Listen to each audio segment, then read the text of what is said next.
Many people have feared that, slowly but certainly, a recession would be on us in the past few months. The only thing we don't know is if this will be a minor hit or a major recession.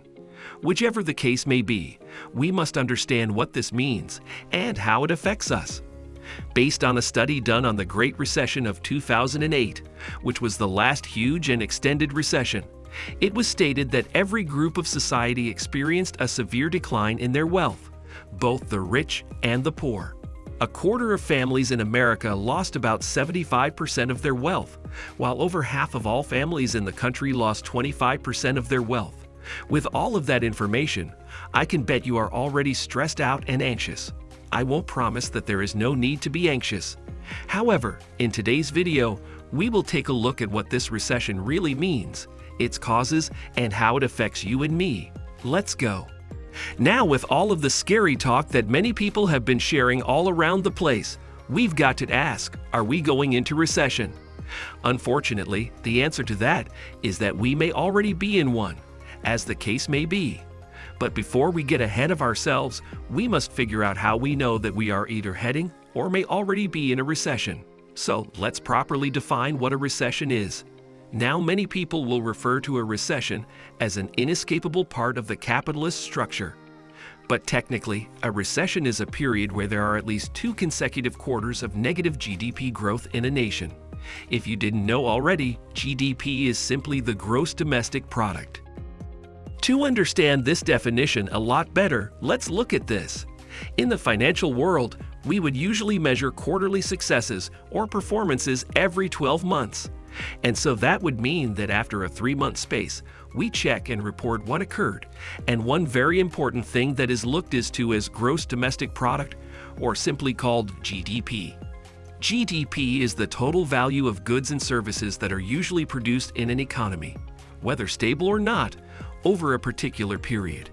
And so with all of the shops that we may or may not patronize, from the coffee shop to the clothing store and whatnot, each and every one of us collectively creates all these goods and services which make up the total output of the economy. And that is what we refer to when we bring us the topic of GDP.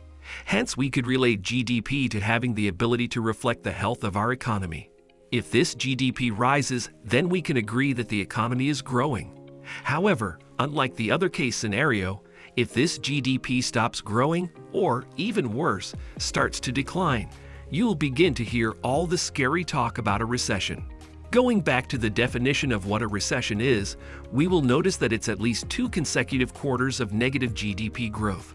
Now, just for the record, it is important to know that so far in this year, we've already witnessed the first quarter, with the results coming in at about a 1.5% decline. That said, if the second quarter ends up coming in negative, that is likely the case, then we will find ourselves in a technical recession. Now that we understand what this recession is, you just may want to know what this means for us. Still looking at the explanation we gave for a recession, 2 consecutive quarters of GDP decline will be that for a full period of 6 months, the economy of that country isn't growing, but rather is producing a lot less than it is supposed to. But now we've got to ask, why is this such a bad thing? And why are we all crazily focused on growth in society? I mean, shouldn't there be a limit to how much growth there is? While these are actually very interesting questions that, of course, do deserve answers, however, as the case may be, with the way the society has been organized, there is great importance on the continued growth in the economy, or else it could get disastrous. Now, to understand how the economy works, we will be looking at the economy wheel, one that is made up of credit creation, investment, production, consumption, and compensation. And that goes again. Now, there doesn't certainly have to have a beginning or an end point, so that isn't much of an issue. Just keep in mind that this wheel acts as a positive feedback loop. First, with credit creation, we see how easy it may be to get the funds for a particular thing, whether business or simply a mortgage. With investment, you are trying to use the money to try and design something that is more profitable to society than the cost of the first investment. Production, on the other hand, as we have already established, is the GDP. And then there are the consumptions, which is self-explanatory and simply covers how much of these goods and services are actually purchased and consumed. Finally, then there is the phase of compensation, and this takes us to the point of when all other phases have been done, how much the employees, freelancers, contractors, and even the business owners get paid. Now that we understand what all of these mean, let's look at it in the context of a good economic condition. In cases like these, credit creation comes easy. Getting the funds for whatever is needed is pretty easy. Therefore, many people are open to investing their money in the cause of building new items. These people are eager to start up their businesses, and those already running a business are more than willing to make necessary improvements, knowing that all these can be achieved once they get that loan with a very mesmerizing interest rate. With all of these new developments and improvements, there is a large number of goods and services being produced for the growth of the economy. Now, in this environment where there is abundance, consumers get very optimistic with so many things on the shelf to purchase.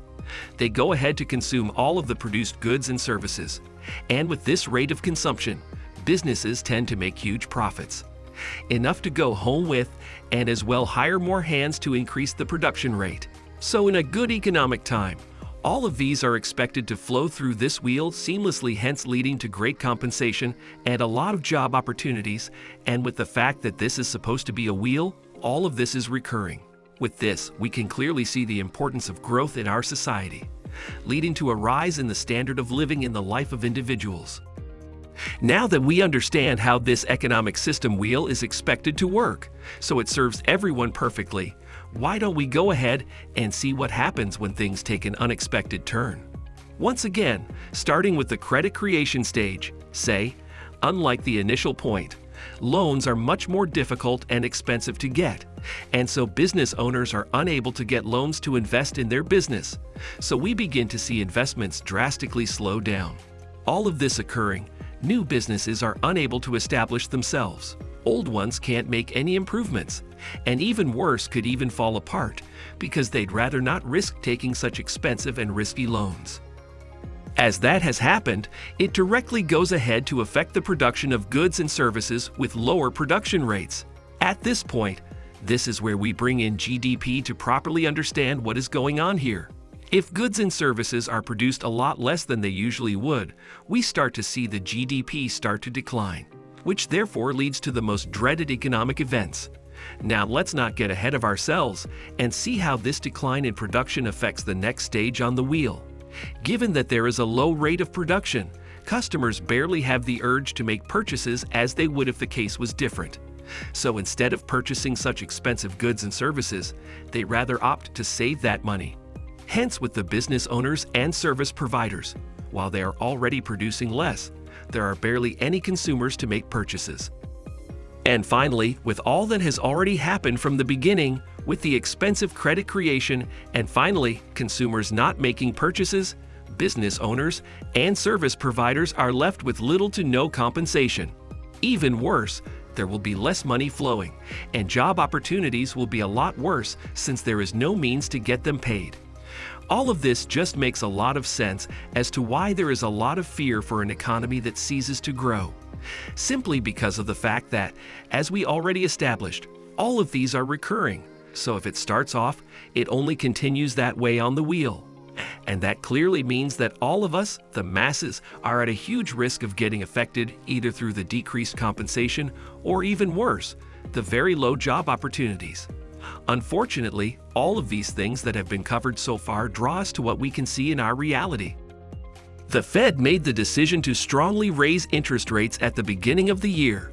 Hence, credit creation, as we explained earlier, has become very expensive. And as you would expect, this has gradually turned to affect all the other stages of the wheel. We can clearly confirm that once we take a look at the stock market, you will be able to see that people have lost the appetite they had for taking risks. Businesses have begun to reduce their production rate, and not even the manufacturing indexes are left out as they have plummeted. Like all these aren't bad enough, there is an estimate of about 60% of CEOs expecting a recession in about a year or even a year and a half. And consumer sentiment? This as well has taken its hit as well, as it had gone insanely low, even as low as what it had during the Great Recession, if not worse. And just like we stated while explaining the compensation stage, businesses have started to fold and have begun laying off their employees due to the fact that they do not have the resources to keep them around.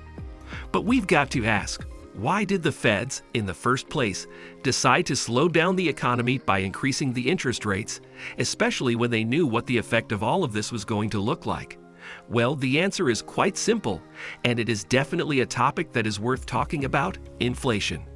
This is simply because, for the longest time, the policies put in place to stop recession proved unsustainable and only led to a recession. So what better way to prevent excessive inflation than to reverse all of the initial measures by increasing the rates which were initially reduced? At this point, we can see the cycle is almost endless. But you don't have to lose hope, because there sure is always light at the end of every seemingly endless tunnel. To understand more about the topic of inflation, we would make sure to have it linked up here, so you have a better idea of just how this works. Also, make sure to subscribe to the channels and ring the bell if you'd love more informational content like this. Thank you very much for watching. See you next time.